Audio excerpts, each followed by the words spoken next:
Every summer, before refrigerators, American families faced a danger hiding inside their own kitchens. Not war, not famine, dinner. A glass of milk could poison a child. A slice of beef could make an entire family sick. One normal meal could turn into fever, cramps, diarrhea, and death. Doctors in the 1800s had a grim name for summer. They called it the dying season, because when the heat arrived, food spoiled fast. Milk sat in wagons under the sun. Meat hung in butcher shops with no real way to stay cold. Families had no expiration dates, no kitchen thermometers, and no real understanding of bacteria. Their food safety system was simple. Smell it, look at it, hope for the best. If it smelled bad, they might cut away the rotten part and eat the rest. Today, that sounds insane. Back then, it was normal. Before America had refrigerators, it had salt. Salt was the first weapon against decay. Families packed pork and beef into barrels of brine so strong, the meat could last for months. But before eating it, they often had to soak it overnight just to make it bearable. Smoking was another method. Meat and fish hung for weeks over slow-burning wood.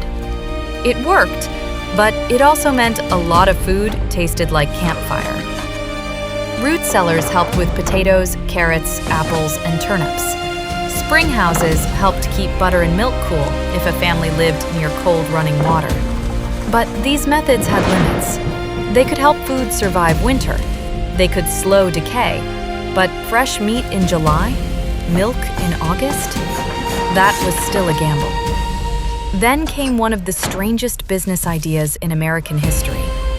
In 1806, a young Boston businessman named Frederick Tudor decided to cut ice from frozen ponds in Massachusetts, load it onto ships, and sell it in the Caribbean. Think about that. He wanted to sell frozen water to people living in the tropics. Everyone thought he was crazy. His first shipment failed. He lost money. He went into debt.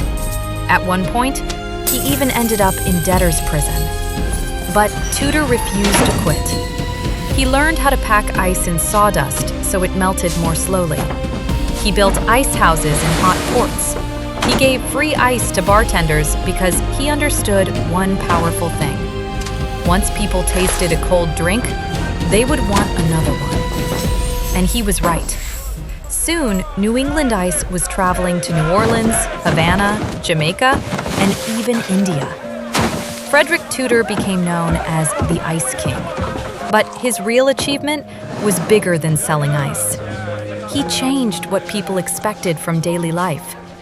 Cold was no longer just something that happened in winter. Cold became something people wanted in their homes. By the mid-1800s, the icebox entered American kitchens.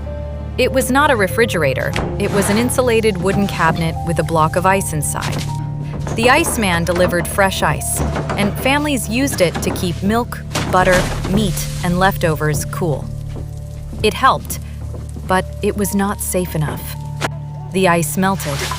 The drip pan had to be emptied. The temperature was unreliable. And sometimes the ice itself came from polluted ponds and rivers. So the icebox slowed spoilage, but it did not solve the real problem. America had learned how to move cold. It had not learned how to make cold safely inside the home. And the food supply was still terrifying. In the 1850s, New York City faced one of the most disturbing food scandals in American history. Thousands of infants were dying every year from severe diarrhea. And for years, people did not understand why. Then, investigators exposed the truth. The killer was milk. Not normal milk, swill milk. Cows were kept near whiskey distilleries and fed leftover grain mash instead of proper food. The milk they produced was thin, bluish, and unhealthy. So, sellers disguised it. They whitened it with plaster. They thickened it with starch and rotten eggs. They colored it with molasses. Then, they sold it to families. Parents thought they were feeding their babies milk. Instead, many were feeding them poison. But milk was only one part of the crisis. Food across America was being stretched, colored, faked, and preserved with dangerous ingredients. Coffee could be mixed with ground acorns. Pepper could be padded with floor sweepings. Meat and milk could be treated with chemicals to hide the fact that they were already going bad. One of those chemicals was formaldehyde, the same chemical used to preserve dead bodies.